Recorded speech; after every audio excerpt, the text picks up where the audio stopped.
தினமும் கூடும் தெய்வாம்சம் திருச்செந்தூரின் கடலோரத்தில் செந்தில் நாதன் அரசாங்கம்.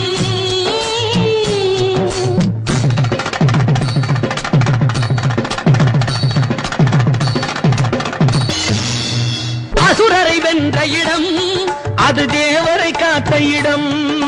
ஆவணி மாசையிலும் வரும் ஐப்பசி திங்களிலும் அன்பர் திருநாள் காணும்